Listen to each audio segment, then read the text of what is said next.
You're listening to the Bare Metal Cyber Prepcast, created to help you succeed in your Security Plus certification journey. Learn more at baremetalcyber.com, where additional prepcasts, books, and training materials await. Let's get started. Contracts are often seen as purely legal or financial instruments, but they play a vital role in security as well. Common agreement types that affect security include Master Services Agreements, MSAs, Statements of Work, SOWs, Non-Disclosure Agreements, NDAs, and Service Level Agreements, SLAs. The MSA lays out overarching terms for the relationship, including baseline security obligations. SOWs describe specific deliverables and may involve technical work where security standards must be spelled out. NDAs protect sensitive information shared with vendors, while SLAs set measurable expectations, such as system uptime or patching timelines. Together, these documents create the legal framework through which security can be both promised and enforced. Precise language within contracts is necessary because vague commitments cannot be enforced. For example, a clause that states vendor will use industry best practices for security is too broad to audit or challenge if things go wrong. In contrast, specifying requirements like all data must be encrypted using AES 256 while in transit and at rest makes compliance measurable and verifiable. Precise contractual language protects organizations by removing ambiguity, ensuring that vendors are held to clear, testable standards. Without precision, organizations risk discovering after an incident that vendor obligations were too loosely defined to enforce. Breach notification clauses are some of the most important security provisions in a contract. These clauses require vendors to notify the customer within a defined time period if a security breach occurs, often 24 to 72 hours. They may also specify what details must be included, such as the nature of the incident, affected data, and steps being taken to contain it. Escalation points clarify who in the customer organization must be notified, whether it's the CISO, legal counsel, or executive leadership. Strong breach notification clauses reduce delays, allowing the customer to act quickly to protect themselves and meet regulatory reporting obligations. Data processing agreements, DPAs, are essential when vendors handle personal or regulated data. A DPA spells out privacy obligations and how data will be processed, stored, and transferred, especially across borders. For example, under European GDPR requirements, a DPA ensures that personal data transferred outside the EU is handled with equivalent safeguards. DPAs also clarify roles, distinguishing whether the vendor is acting as a data controller or processor. By embedding privacy obligations directly into contracts, organizations ensure compliance with laws while holding vendors accountable for protecting personal and sensitive information. Security-related SLAs often go beyond uptime guarantees to include commitments specific to risk management. These may specify incident response times, such as requiring vendors to begin investigating security alerts within 1 hour. SLAs may also cover patching cadence, ensuring critical vulnerabilities are remediated within fixed timelines. For example, a clause could state that all critical patches must be applied within 14 days of release. By embedding these expectations into SLAs, organizations create accountability and ensure that vendors treat security performance with the same seriousness as service reliability. Audit and inspection rights are another contractual cornerstone of vendor risk management. These clauses specify the evidence vendors must provide, such as SOC2 reports, penetration test results, or system logs, and define how often audits can be conducted. For critical vendors, contracts may allow annual on-site audits. For lower-tier vendors, remote evidence submission may suffice. Audit rights give organizations the ability to independently verify vendor compliance rather than taking promises at face value. Without them, organizations may remain in the dark about whether vendors are meeting their stated obligations. Liability and indemnification provisions directly tie financial responsibility to security failures. These provisions state who bears the cost if a breach occurs, whether through direct losses, regulatory fines, or third-party claims. For example, if a vendor mishandles sensitive customer data, indemnification clauses can require them to cover legal fees and damages. Clear liability allocation prevents disputes and ensures that vendors have real financial incentives to maintain strong security. Without these protections, customers may be left bearing costs for failures that occurred entirely within vendor-controlled systems. Subcontractor flow-down clauses ensure that a vendor's obligations extend to the third parties they rely on. Without flow-down requirements, a vendor might comply with all contractual obligations but outsource work to a subcontractor with much weaker controls. Contracts can require vendors to impose the same standards on their suppliers, covering everything from encryption to breach notification timelines. Flow-down clauses create a chain of accountability, extending security requirements across the supply chain rather than stopping at the first vendor relationship. This prevents blind spots and ensures continuity of standards. Data retention, deletion, and return requirements must also be specified. Contracts should state how long vendors may retain customer data, the conditions under which it must be deleted, and how data will be returned at the end of a contract. For example, a vendor might be required to delete all customer data within 30 days of termination and provide proof of secure deletion. Without these requirements, sensitive data may linger in vendor systems indefinitely, exposing the customer to ongoing risk even after the business relationship ends. Insurance and financial assurances are important contractual tools to manage the impact of vendor failures. Vendors may be required to carry cyber insurance policies with specific coverage limits. These policies can cover costs such as breach response, customer notification, or regulatory penalties. Financial assurances give customers confidence that the vendor can absorb some of the fallout from a security failure rather than leaving the customer to bear the entire burden. Contracts that specify minimum coverage levels ensure vendors demonstrate financial responsibility for their obligations. A practical action step brings this all together. Select one current vendor contract and locate its security exhibit. Look for breach notice timing, required attestations like SOC 2 or ISO certifications, and a right to audit clause. If these provisions are missing, draft a proposed amendment that adds them. For example, add language requiring notification within 48 hours of breach discovery, annual submission of SOC 2 reports, and audit rights once per year.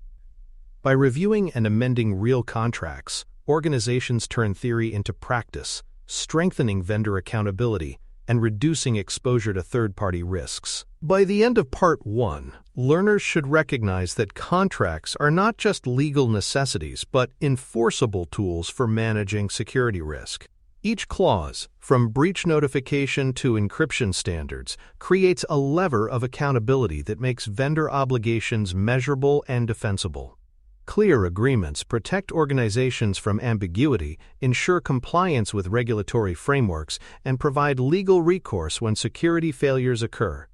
With these foundations in place, Part 2 will explore negotiating tactics, incident response clauses, and how to embed evolving standards into living contracts. For more cyber-related content and books, please check out cyberauthor.me.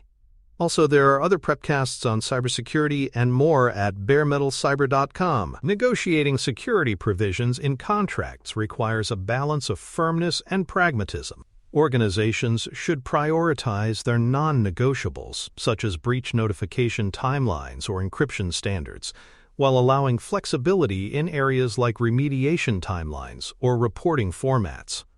Procurement and security teams work best when partnering closely, ensuring that cost savings do not override essential protections. For example, a vendor may push back on a 24-hour breach notice requirement, offering 72 hours instead. If regulators demand 48 hours, the organization can stand firm on that limit while compromising elsewhere. This approach maintains critical protections while still reaching workable agreements. Codifying remediation SLAs ensures that vendors respond promptly when security issues are identified. These SLAs might require critical vulnerabilities to be remediated within 14 days, with defined escalation paths if deadlines are missed. For example, unresolved issues may escalate from the vendor's technical team to senior management, and then to legal representatives if delays continue. By embedding remediation SLAs into contracts, organizations prevent risks from languishing indefinitely. Escalation paths make clear what happens if vendors fail to meet expectations, ensuring accountability at both the operational and executive levels. Data locality clauses address regulatory or sovereignty concerns. Some industries or jurisdictions require that data remain within specific geographic boundaries. For instance, European data protection laws may mandate that personal data be stored within the EU or only transferred to countries with equivalent safeguards. By including data locality clauses, organizations ensure compliance and reduce the risk of penalties. These clauses also clarify expectations for cloud providers, who often replicate data globally. Specifying location controls in contracts ensures that data is handled lawfully and in line with customer promises about privacy. Encryption requirements should also be spelled out clearly. Contracts can require data to be encrypted both at rest and in transit, with acceptable algorithms specified, such as AES 256 for storage and TLS 1.2 or higher for communications. Key management expectations may include who controls the keys, how often they are rotated, and whether they are stored in hardware security modules. Without such specificity, vendors may implement weaker or outdated protections. By defining encryption and key custody in contracts, organizations ensure that sensitive data is shielded by modern, reliable safeguards. Secure development practices are another area that should be contractually reinforced. Vendors who provide software or platforms should demonstrate that they follow a structured software development lifecycle, SDLC. Contracts can require periodic submission of SAST, Static Application Security Testing, or DAST, Dynamic Application Security Testing, results, or attestations about code reviews and secure coding practices. For example, a development partner might be obligated to run quarterly penetration tests and provide results. Including SDLC expectations and agreements ensures that vendors build security into their products rather than treating it as an afterthought. Contracts should also define how security incidents will be handled collaboratively. Joint response plans can ensure that when an incident occurs, both the vendor and customer know their roles. Communication templates may be pre-agreed so that notifications to regulators or customers are coordinated and consistent. Clauses requiring vendors to cooperate fully during investigations reinforce that incident management is a shared responsibility. For example, a vendor hosting sensitive data might be obligated to provide forensic logs within 24 hours of request. Embedding these obligations ensures incidents are addressed with speed and transparency. Attestations such as SOC2 or ISO certifications must also be actionable rather than symbolic. Contracts can require vendors to upload audit reports to a secure portal annually and to ensure reports are no older than 12 months.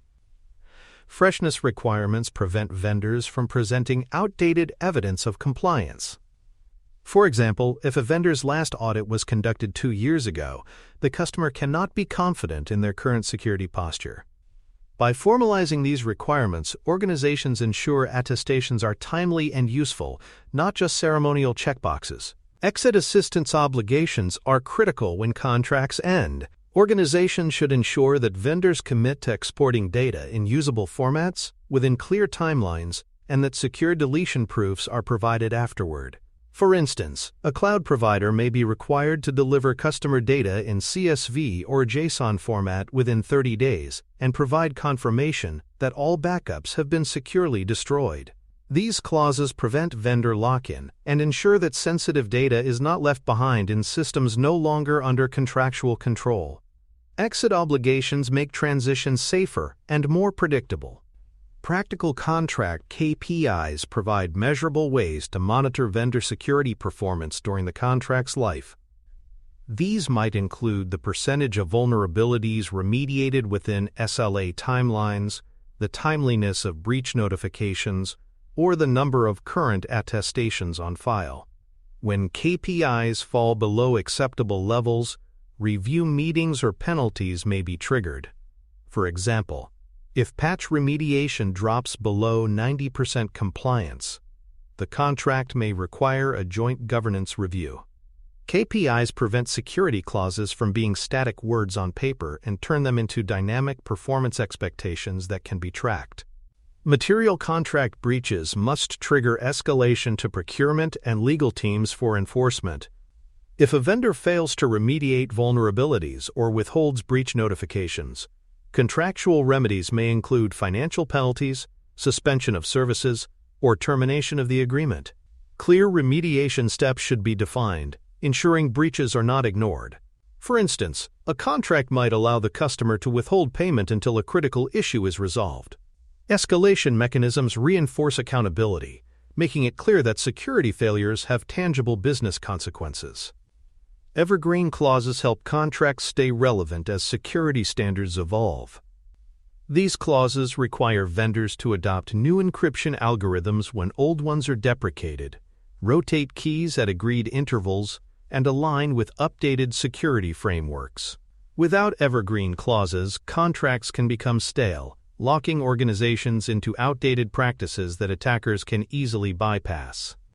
For example, a vendor contract signed years ago might still permit SSL, a now obsolete encryption protocol, unless clauses require updates. Evergreen language ensures security provisions adapt as threats and best practices evolve. At the end of the day, contracts are not just administrative paperwork. They are enforceable security tools. By requiring clear exhibits, breach timelines, right-to-audit clauses, remediation SLAs, and evergreen provisions, organizations transform contracts into active safeguards. Negotiated wisely, these agreements ensure that vendors are accountable partners in security rather than weak links. When organizations view contracts through the lens of security governance, they gain leverage, clarity, and assurance that their vendors will uphold the same standards they demand internally. Thanks for tuning in to the Bare Metal Cyber Prepcast, your trusted source for cybersecurity news and insights. Remember to subscribe at baremetalcyber.com so you never miss an update. And visit cyberauthor.me for best-selling cybersecurity books that equip you with expert knowledge. Until next time, stay secure and stay vigilant.